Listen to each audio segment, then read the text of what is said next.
অর্থ বছরের বাজেট ত্রিপুরাকে আগামী দিনে সমৃদ্ধশীল বানাতে সাহায্য করবে। এই বাজেট জনকল্যাণমুখী, ভবিষ্যতের দিশারি এবং বিকাশমূলক বাজেট। আজ বিজেপি মুখ্য কার্যালয়ে সাংবাদিক সম্মেলনে এই কথা বলেন বিজেপি মুখপাত্র সুব্রত চক্রবর্তী। শুক্রবার বাজেট অধিবেশনে অর্থমন্ত্রী বাজেট পেশ করেছেন। প্রস্তাবিত এই বাজেটকে নিয়ে উচ্ছ্বসিত প্রদেশ বিজেপি। এদিন দলের তরফ থেকে প্রস্তাবিত বাজেটকে জনকল্যাণমুখী বাজেট আখ্যা দিয়ে সাংবাদিক বৈঠক করলেন প্রদেশ বিজেপি মুখপাত্র সুব্রত চক্রবর্তী।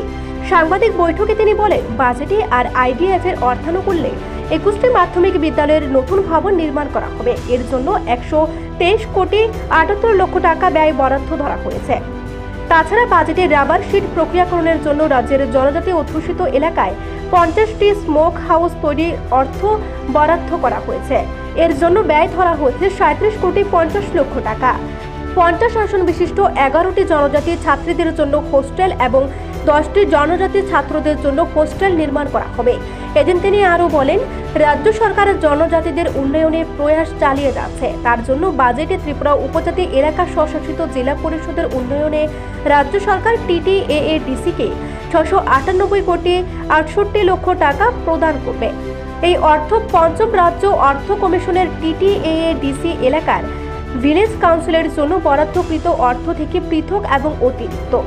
জনজাতিদের সার্বিক উন্নয়নে মোট বরাদ্দের 39.93% অর্থ এই বাজেটে ট্রাইবেল সাব প্ল্যানে সংস্থান রাখা হয়েছে। পঞ্চম অর্থ কমিশনে যে এডিসি-কে যে বাজেট বরাদ্দ দেওয়া হয়েছিল, অর্থাৎ TTADC-কে মোট রাজ্য সরকার স্বশাসিত জেলা পরিষদ উন্নয়নের জন্য 698 কোটি 68 লক্ষ টাকা প্রদান করবে, সেই সংস্থান এই বাজেটে রয়েছে।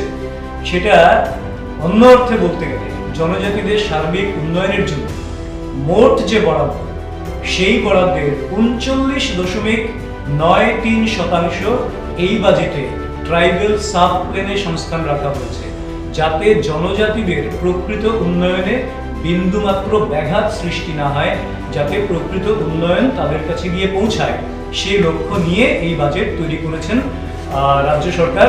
এবং সেই সঙ্গে আরেকটা বিষয় হল যে আমরা যদি দেখি মহিলাদের বিষয়ে, একটা হচ্ছে মাতাবাড়িতে এবং একটা তেলিয়ামোড়ায় দুটি শক্তি সদন স্থাপন করা হবে ভারত সরকারের মিশন শক্তির আওতায়। এবং ট্যুরিজমের ক্ষেত্রে ডুম্বুর, আমরা জানি আমাদের তীর্থমুখের যে মেলা হয় ডুম্বুর মেলা, সেটা একটা রাজ্যের ঐতিহ্যবাহী মেলা এবং বিশাল লোক সমাগম সেখানে হয়। রাজ্যের এবং বাইরের থেকেও প্রচুর লোক সেখানে আসে। তো সেই জায়গাটাকে ঢেলে সাজানোর জন্য, পর্যটনকেও আরও উৎসাহিত করার জন্য 15.11 লক্ষ টাকা, 15 কোটি 11 লক্ষ টাকা ব্যয়ে তীর্থমুখ মেলা প্রাঙ্গণের পরিকাঠামোকে নতুনভাবে নির্মাণ করার জন্য ব্যবস্থা সেখানে রাখা হয়েছে। এদিন প্রদেশ বিজেপি প্রবক্তা সুব্রত চক্রবর্তী 2024-25 অর্থ বছরের জনকল্যাণমুখী বাজেট পেশ করার জন্য মুখ্যমন্ত্রী ডক্টর মানিক সাহা এবং অর্থমন্ত্রী প্রণজিৎ সিংহ রায়কে ধন্যবাদ জানিয়েছেন। নিজস্ব প্রতিনিধির রিপোর্ট, এশিয়ান টাইমস।